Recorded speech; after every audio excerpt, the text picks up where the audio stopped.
চারটা দাবি কি কি? প্রথমত আমরা সাপ্লিমেন্টারি পরীক্ষা চাচ্ছি, তারপরে হচ্ছে আমাদের প্রত্যেকটা বোর্ডে প্রশ্নের মাঝে কোনো বৈষম্যতা রাখা যাবে না, প্রশ্ন সব মানে পুরো বাংলাদেশে এক হবে, সিকিউ এমসিকিউ মিলে পাস চাই। আর হচ্ছে আমাদের এক বিষয়ে যারা ফেল করছে তারা মানে কলেজে ভর্তির জন্য অ্যাডমিশনটা আর কি চাইতেছি।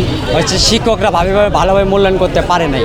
হ্যাঁ, শিক্ষকরা দেখবেন যে তাদের কোচিং বা তারা যেসব স্টুডেন্টকে পড়ানো হয়, তারা মানে প্রাইভেট পড়ায় 6, 7, 8-এর স্টুডেন্ট তাদেরকে খাতা দিয়ে দেয়, যে বলে তোমরা খাতাগুলো শুধু সাইন দিয়ে দেবে আর তোমাদের মন চাইবে যত তোমরা মার্ক দিয়ে দেবে।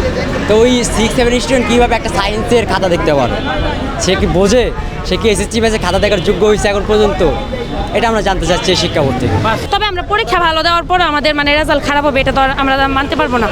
প্রশ্নপত্র তো ফাঁস হতে পারে, এটা যারা প্রশ্ন করে এটা তাদের দেখা লাগবে, ওইটা তো স্টুডেন্ট দেখবে না। এটা ফাঁস হয় কিভাবে ওরা যদি ভালো করে রাখে। আর মানে দেখা যাইতেছে 8টা বিভাগ, হ্যাঁ এক এক বিভাগের মাঝে এক এক রকম প্রশ্ন হইতেছে, কিছু জায়গায় একদম খুবই সহজ। আপনি যারা পরীক্ষায় ফেল করেছে তারা বাসা থেকেই বের হয়নি কয়েক মাস, কিন্তু আপনাদের এটা ভিন্ন রকম, তার কারণ জানতে চাই। দয়া করে ভাইয়া মানে অযৌক্তিক কথাগুলো বলবেন না। আপনারা কি বলতেছেন আমরা গলায় ফাঁসি দিয়ে মারা যায়? সেটা তো বলা তাহলে কি মিন করতে চাচ্ছেন আপনারা? আমরা বাসায় বসে কান্না করব? আপনাদের কোনো রাস্তায় নামেনি, ফেল করলেও রাস্তায় নামাবে। কারণ এবার আমাদেরকে কারণ এবার দেখবেন যে সেরকম ব্যবস্থা গ্রহণ করা হয় নাই।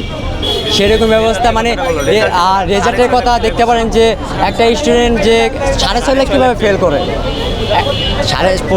আপনারা যে রাজনীতির কথাগুলোই বললেন, হ্যাঁ রাজনীতির কথাগুলো একটু বলি। 15-16 বছর তো এরকম ফেল করে না, হুট করে মানে রেজাল্ট পরিবর্তন করবে।